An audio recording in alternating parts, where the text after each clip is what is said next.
Hello friends, நேற்று நம்ம சேனலில் குழம்பு மிளகாய் தூள் எப்படி செய்கிறதுன்னு பார்த்தோம். இன்னைக்கு இந்த குழம்பு மிளகாய் தூள் வச்சு பட்டர் பீன்ஸ் குழம்பு எப்படி வைக்கிறதுன்னு பார்க்கலாம். பட்டர் பீன்ஸ் குழம்பு செய்கிறதுக்கு அடுப்பில் ஒரு குக்கர் வச்சு நல்லெண்ணெய் ஊற்றிக்கலாம். கடுகு கொஞ்சம் சேர்த்துக்கலாம். உளுந்தம்பருப்பு, கடுகு நல்லா பொரிஞ்சிருச்சு. சீரகம் கொஞ்சம் போட்டுக்கலாம்.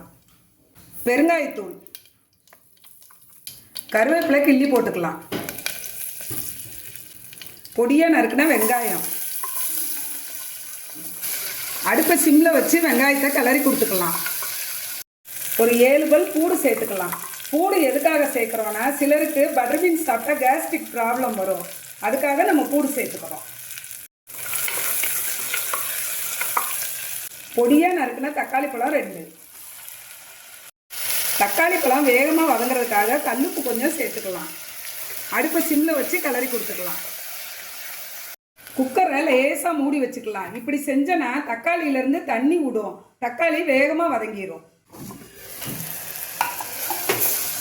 நம்ம குக்கரை மூடி வச்சு கொஞ்சமாக கல்லுப்பு போட்டதுனால தக்காளி நல்லா வதங்கிருச்சு. குழம்புக்கு தேவையான மஞ்சள் தூள் சேர்த்துக்கலாம். நம்ம அரைச்சி வச்சுருக்கிற குழம்பு மிளகாய் தூள் 2 டீஸ்பூன் போட்டுக்கிறேன். காரத்துக்கு ஏற்ற மாதிரி பிறகு பார்த்துட்டு போட்டுக்கலாம்.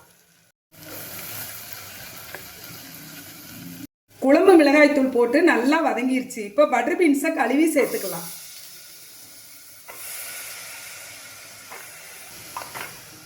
உப்பு தக்காளி வதக்கிறதுக்காக ஃபஸ்ட்டு கொஞ்சம் போட்டோம். இப்போ குழம்புக்கு தேவையான உப்பு சேர்த்துக்கலாம்.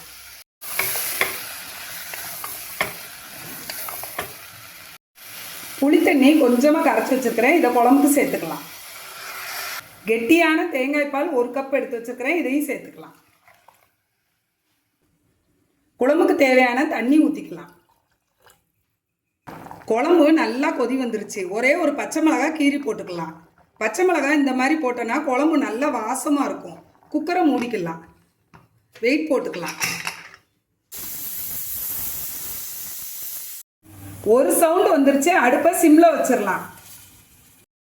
அடுப்பை சிம்மில் வச்சு 5 நிமிஷம் ஆகுது. அடுப்பை ஆஃப் பண்ணிடலாம். கேஸ் ரிலீஸ் ஆயிடுச்சு. குக்கரை திறந்து பார்க்கலாம். சுவையான பட்டர் பீன்ஸ் குழம்பு ரெடி. நீங்களும் இதே மாதிரி ட்ரை பண்ணி பாருங்க. Thank you friends.